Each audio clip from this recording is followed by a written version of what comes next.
মুখ্যমন্ত্রীকেও জেলে যেতে হবে দিলীপ ঘোষ। মকর সংক্রান্তি উপলক্ষে দুর্গাপুরের মুচিপাড়ায় চায় পে চর্চা কর্মসূচিতে যোগ দিয়ে মুখ্যমন্ত্রী মমতা বন্দ্যোপাধ্যায় ও তৃণমূল কংগ্রেসের বিরুদ্ধে তীব্র আক্রমণ করেন দিলীপ ঘোষ। তিনি বলেন, ইডি সিবিআই ঠিকভাবে কাজ করলে তৃণমূলের কোনো নেতাই বাদ যাবে না, এমনকি মুখ্যমন্ত্রীকেও জেলে যেতে হবে ইডির হাত থেকে ফাইল ছিনতাইয়ের জন্য, এবং মুখ্যমন্ত্রী ও তার সাথে থাকা সরকারি আধিকারিকদের বিরুদ্ধে ডাকাতির মামলা হওয়া উচিত বলে দাবি তার। শুভেন্দু অধিকারীর গাড়ির হামলার প্রসঙ্গ টেনে তিনি বলেন, রাজ্য বিজেপি কর্মীদের উপর একের পর এক হামলা হলেও দোষীরা শাস্তি পাচ্ছে না। হুমায়ুন কবির প্রসঙ্গে তিনি বলেন, রাজ্যের মানুষ পরিবর্তন চাইছে এবং সেই পরিবর্তনের আশা জাগাতে পারলে জনগণের সমর্থন মিলবে। এখন আমি সাধারণ কর্মীদের মতো ঘুরছি, সাধারণ কর্মীদের সঙ্গে দেখা করছি সকাল থেকে রাত অবধি। বড় নেতারা সভা করছেন, আমিও কখন সেবা করি, কিন্তু আমার যে কাজ করার স্টাইল, আমি সংগঠনের লোক, কার্যকর্তাদের কাছে যাই, পাবলিকের কাছে যাই, তাদের সঙ্গে কথা বলি, তাদের মনোভাব বোঝার চেষ্টা করি, তাদের বক্তব্য শুনি, সেটাই গ্রাউন্ড রিয়েলিটি। আর আজকে যেটা আমার মনে হচ্ছে যে পশ্চিমবাংলার মানুষ এত আর ব্যস্ত হয়ে কোনোদিন চাননি পশ্চিমবাংলায় পরিবর্তন, 26 যেটা চাইছে। মকর সংক্রান্তিতে কি বার্তা দেবেন রাজ্যের লোককে? দেখুন, বাংলার মানুষই আমাদের বার্তা দিচ্ছে যে লড়ুন, আমরা সঙ্গে আছি, পরিবর্তন হবেই। তো সেই পরিবর্তন অবশ্যম্ভাবী। 26-এর পর পাচনের দাওয়াই দিয়েছে। না, টিএমসির লোকেরা নতুন কিছু বলছেন না। যিনি পাচন দিতেন এখন পাচন খাচ্ছেন, বীরভূমের নেতা। তো এইসব আমি শুনলাম নাকি উনি মাফিয়াদের বলছেন। আজ পর্যন্ত কটা মাফিয়াকে ওনারা শাস্তি দিয়েছেন? মাফিয়াদেরকে কোলে নিয়ে রাজনীতি করেন, ওদের সঙ্গে একই বিছানায় থাকেন, ভাগ করে খান, নাহলে কেক খাওয়ান মাফিয়াদেরকে। এই যে আসানসোল, দুর্গাপুর এই অঞ্চলে এত মাফিয়া কেন? বাঁকুড়া, পুরুলিয়ায়, কয়লা অঞ্চলে এত মাফিয়া গুন্ডা কেন? আইন শৃঙ্খলা বলে কিছু নেই, গরিব মানুষের জীবনে কোনো পরিবর্তনই হয় না। তো সেই জন্য মাফিয়াদের বাদ দিয়ে রাজনীতি করুন, তারপর এইসব কথা বলুন। 15 তারিখ অবধি অবজেকশন বা কমপ্লেন করার জন্য সুযোগ দিয়েছে। আমরা জানি এখনো বহু নাম আছে যেগুলো কন্ট্রোভার্সিয়াল, যেখানে ডকুমেন্ট নাই, অবৈধ নাম। আমাদেরকে যদি কমপ্লেনই করতে না দেবে বা কমপ্লেন যদি না নেয়, তাহলে এই এসআইআর কি মানে হয়? মৃত আর স্থানান্তরিত ভোটারই 58 লাখ হয়ে গেছে। আরো বিশাল সংখ্যা এরকম নাম আছে যাদেরকে জোর করে ঢোকানো হয়েছে। যেহেতু এখানকার কর্মচারীরা সব রাজ্য সরকারের, তাই ইলেকশন কমিশনের তারা নির্দেশ মানছে না। তো এইটা করে লাভ নেই, তাহলে সময় বাড়ানো হোক। ঠিক আমাদের মনে আছে 18 সালের পঞ্চায়েত নির্বাচনে নমিনেশন করতে দেওয়া হয়নি আমাদেরকে, যেখানে করেছিলাম জিতেছিলাম।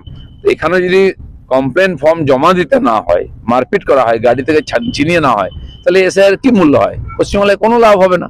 তো ইলেকশন কমিশন এটা দেখা উচিত, যতক্ষণ না কমপ্লেন আসছে সব, আর ততক্ষণ পর্যন্ত যেন এসআইআর চলতে থাকে, সুযোগ থাকে। তাহলে এসআইআর কোনো মূল্য নেই, আবার লুটপাট করে জিতে নেবে। মুখ্যমন্ত্রী নিজে এফআইআর করার নির্দেশ দিচ্ছেন এবং অ্যারেস্ট হচ্ছে আপনাদের কর্মীরা। আমি জানি কে সাহস করে যাবে? উনি নির্দেশ দিয়েছেন, ওনার কর্মচারীদের কেউ নেবে না কমপ্লেন।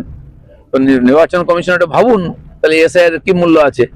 তার আগে তাহলে মমতা ব্যানার্জিকে অ্যারেস্ট করা হোক, এখানে 356 করা হোক, নাহলে তো এখানে কমপ্লেনই হবে না, এসআইআর সফলই হবে না। পয়সা দিয়েছে চাকরির জন্য, ছেলের জন্য, এর জন্য, সেই চাকরির পয়সা ফেরত পাচ্ছে না, ডিপ্রেশনে গেছে। টিএমসির লোকেরা ধমকাচ্ছে, সেজন্য কেউ সুসাইড করছে, কেউ হার্ট অ্যাটাক করছে, সেটা এসআইআর উপরে চাপিয়ে দেওয়া হচ্ছে। এখন তো টিএমসির বাড়ির নেতা মারা গেলে, তার ছেলে মারা গেলে, তার বাবা মারা গেলে, সেটা এসআইআর বলে চালিয়ে দিচ্ছে।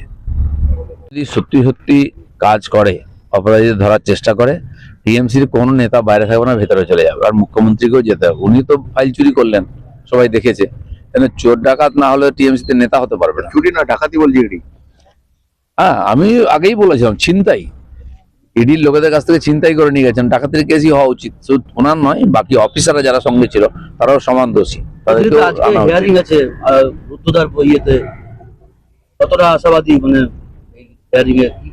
আশা তো কোর্টের উপরেই রাখতে হবে, শেষ ভরসা কোর্ট। এখানে কোনো অ্যাডমিনিস্ট্রেশন নেই, আর যিনি রক্ষক তিনি ভক্ষক। তো কোর্টের কাছে গেছে, আমরা আশা করব কোর্ট একটা ঠিকঠাক রায় দেবে, যাতে বাংলার মানুষের মনের মধ্যে একটু উৎসাহ আসে, মানুষের ভরসাটা থাকে। নাহলে কোর্ট থেকেও ভরসা চলে যাবে। শুভেন্দু অধিকারীর উপরে হামলা হলো, সেটাও কোর্টের দ্বারস্থ হয়েছে বিরোধী দলনেতা, সিবিআই চাইছে।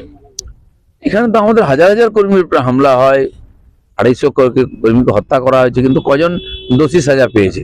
আর সেখানে সরকার কিছু করবে না, আমাদের বারে কোর্টে যেতে হয়, সভা করার জন্য কোর্টে যেতে হয়, সবাই গন্ডগোল তার জন্য কোর্টে যেতে হয়। এই সরকার যতদিন থাকবে কেউ জাস্টিস পাবে না এখানে। হুমায়ুন কবির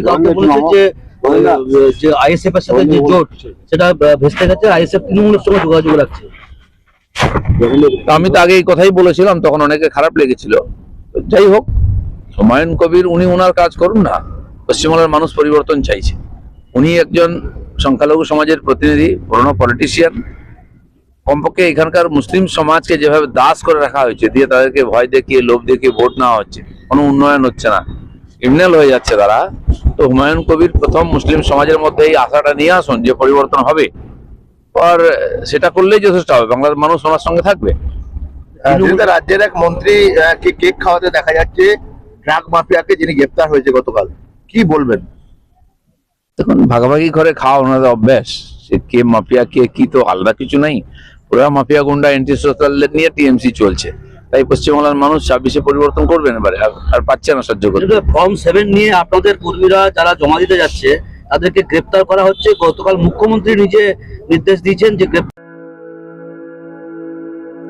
আপনি কি জটিল কিছু সমস্যায় ভুগছেন, সমাধান পেতে চান? যোগাযোগ করুন প্রখ্যাত জ্যোতিষ ও তান্ত্রিক মনসারাম ভট্টাচার্যের কন্যা মনসা কন্যার সাথে। প্রখ্যাত জ্যোতিষ ও তান্ত্রিক মনসা কন্যা হাওড়া জানবাড়ি ও হাতিবাগানের নিজস্ব মন্দিরেও বসেন। যোগাযোগ 9830106967 আর 9239655323।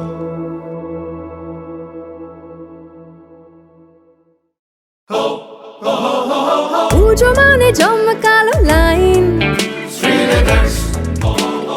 Dropbox লোফা লুফি আইন, পেপারের ক্যাটালগে আঁকা, বাঙালির ইমোশনে মাখা। এ ভরসা কি উপায়, জার্নি পায়ে পায় পৌঁছে দেবে ঠিক ডেস্টিনেশন। বিশ্বমান শ্রীলেদার্স, খাঁটি দাম শ্রীলেদার্স। শ্রী লেদার্স, হাওড়া ময়দান।